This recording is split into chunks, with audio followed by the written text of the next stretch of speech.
আমরা যা চাবো বাংলাদেশে তাই হবে। হবে না? তারেক রহমান সাহেব যা চাবে বাংলাদেশে তা হবে ইনশাল্লাহ।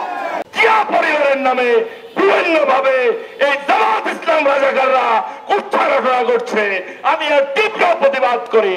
স্বৈরাচার গেছে যে পথে, রাজাকারও যাবে সেই পথে। জননেতা জনাব তারেক রহমানের শুধু একটু নির্দেশের অপেক্ষায় ছিল। সে যদি একটু নির্দেশ দিত, যারা এই জিয়া পরিবার সম্পর্কে, বিএনপি সম্পর্কে বাজে কথা বলেছে, তাদের জিহ্বা কেটে দেওয়া হতো। প্রিয় নেতৃবৃন্দ, আমরা দীর্ঘ 17টি বছর মাঠে ছিলাম, আন্দোলন সংগ্রাম করেছি, জেল কেটেছি, মামলা হামলা খেয়েছি, রাত্রে বাড়িতে ঘুমাতে পারি নাই। আর যারা আওয়ামী লীগের সঙ্গে আঘাত করেছেন, তারা আবার আমার নেতা তারেক রহমানের সম্পর্কে কটূক্তি কথা বলেন।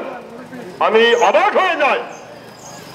শহীদ রাষ্ট্রপতি জিয়াউর রহমানের ছেলে, স্বাধীনতার ঘোষকের ছেলে,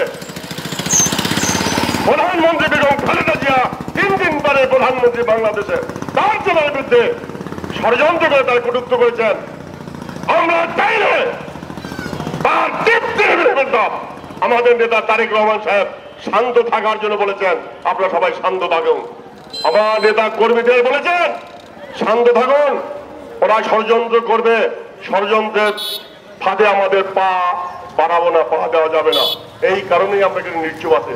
আজকে প্রতিটা সভাটা একটু আঙ্গিকে দেখাচ্ছি। যদি চান আমাদের নেতা তারেক রহমান সাহেব একটু মাত্র হুমকি দিয়েছেন, নির্বাচন নিয়ে গেছিলেন 2026-এর জুনে, উনি বলেছেন হবে না, দিতে হবে ডিসেম্বরে, চলে আসছেন ডিসেম্বরে। আবার বলেছেন হবে না, আবার বলেছেন ফেব্রুয়ারিতে হবে। আমরা যা চাবো বাংলাদেশে তাই হবে। হবে না? তারেক রহমান সাহেব যা চাবে বাংলাদেশে তা হবে ইনশাল্লাহ। মনে করেছেন কটূক্তি করে তাকে দাবিয়ে রাখা যাবে? পারবে না। এদেশের গণমনসের নেতা তারেক রহমান, দেশনেত্রী বেগম খালেদা জিয়া, এদেশের আবশ্যক নেত্রী, তার ছেলে তারেক রহমানের বিরুদ্ধে যারা কটূক্তি করেছেন, সাবধান হয়ে যান। আমরা ধৈর্য ধারণ করতেছি। আমরা চাই সুষ্ঠু একটা নির্বাচন, যে নির্বাচন গণমনসের নির্বাচন, যে নির্বাচন দিনের দিনে হবে, রাতে হবে না, এই ধরনের সুস্থ নির্বাচন চাই। আমরা বর্তমান তত্ত্বাবধায়ক সরকারকে জানিয়ে দিতে চাই, আমরা সময় দিয়েছি, দেব, কিন্তু যে বছরকে বছর সময় দিতে রাজি না। আপনারা তালবাহানা করছেন, এইসব চিলড্রেন পার্টি টাটি দিয়া, জামা দিয়া তালবাহানা করে ক্ষমতায় থাকতে চান, পারবেন না। পারেন নাই, হাতে না পারে নাই, আপনিও জিততে পারবেন না। যদি আমরা শুরু করি, আন্দোলন শুরু করলে কোনো তাই কাজ হবে না, যেতেই হবে। প্রস্থান নেন, নির্বাচন দেন, সুস্থ নির্বাচন দেন। যে নির্বাচনে তারেক রহমান বাংলাদেশে ফিরে আসবে, তাকে বিদেশের মাটিতে রেখে বাংলাদেশে কোন তফসিল হবে, কোন তফসিল ঘোষণা করতে দেব না। বাংলাদেশের মাটিতে তারেক রহমান সাহেব আসবে, তারপর তফসিল ঘোষণা হবে। ঠিক আছে? আমরা সেই অপেক্ষায় আছি। ভাইয়ের, আবার আমাদের দ্বিবার্ষিক সম্মেলন মোড়েলগঞ্জ উপজেলা হবে কিছুদিনের ভিতরে।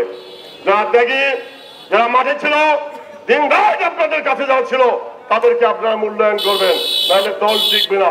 দলকে সুসংগঠিত করতে হলে, মজবুত করতে হলে আমাদের নেতা কাজী খায়রুজ্জামান সাহেব যে প্যানেল ঘোষণা করছেন, তাকে বিদায় করতে হবে, তাহলে আমাদের দল দুর্বল হয়ে যাবে।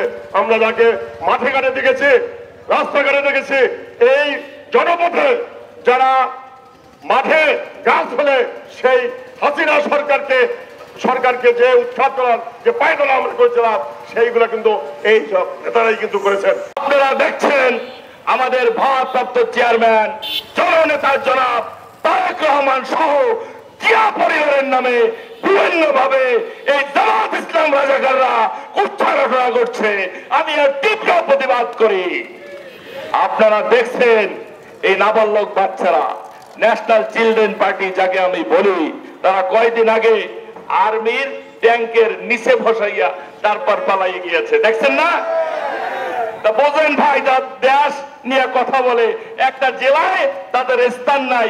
এক স্বৈরাচার ধাবর দিয়েছে, অমনি তারা পালিয়ে গিয়েছে। তারা কোন ভরসায় এখানে গিয়েছে আমরা জানি না, হয়তো রাজাকাররা তাদের ভরসা দিয়েছে, কিন্তু রাজাকাররাও তাদেরকে তাদের শেষ রক্ষা হতে দিতে পারে নাই, কিন্তু তারা পালিয়ে যেতে বাধ্য হয়েছে। আমরা মনে করি স্বৈরাচার গেছে যে পথে, রাজাকারও যাবে সেই পথে। বাংলাদেশের মানুষ মাস্টার মাইন্ড জননেতা জনাব তারেক রহমানের শুধু একটু নির্দেশের অপেক্ষায় ছিল। সে যদি একটু নির্দেশ দিত, যারা এই জিয়া পরিবার সম্পর্কে, বিএনপি সম্পর্কে বাজে কথা বলেছে, তাদের জিহ্বা কেটে দেওয়া হতো, যাতে ওই জিহ্বা দিয়ে আর কোনোদিন জননেতা জনাব তারেক রহমানের কোন কটূক্তি না করা হয়। বন্ধুরা, আমাদের ইশাক এক ধাবর দিয়েছে, তাই তোমাদের শ্বাস বন্ধ হয়ে গিয়েছে। আর হাজার হাজার কোটি কোটি নেতা কর্মীরা কিন্তু এখনো বাকি আছে। তারা যদি তোমাদের একটু ধাবর দেয়, তোমরা কিন্তু বাংলাদেশে থাকতে পারবে না। তোমরা বাংলাদেশে অস্তিত্বশীল করার কোনো সুযোগ নাই। আমাদের ভারপ্রাপ্ত চেয়ারম্যান জননেতা জনাব তারেক রহমানের সাথে প্রধান উপদেষ্টার একটা মিটিং হয়েছিল যে আগামী ফেব্রুয়ারি মাসে একটি নির্বাচন। আমি মনে করি আমাদের মাস্টার মাইন্ড জননেতা জনাব তারেক রহমান এবং এই উপদেষ্টার যে সফল মিটিং হয়েছে, এই মিটিং বাস্তবায়নের লক্ষ্যে ইনশাল্লাহ বাংলাদেশের প্রত্যেকটি মানুষ কাজ করবে। সুষ্ঠু নির্বাচন হয় এবং গণতান্ত্রিক রাষ্ট্র কাঠামোর মধ্যে যে সঠিক ভোট পাবে সেই বাংলাদেশ পরিচালনা করবে, এটাই গণতান্ত্রিক দেশের নিয়ম। তাই আমরা আগামী ফেব্রুয়ারি মাসের মধ্যে একটি সুষ্ঠু নির্বাচন দাবি করি, অন্যথায় আমরা কিন্তু বসে থাকবো না।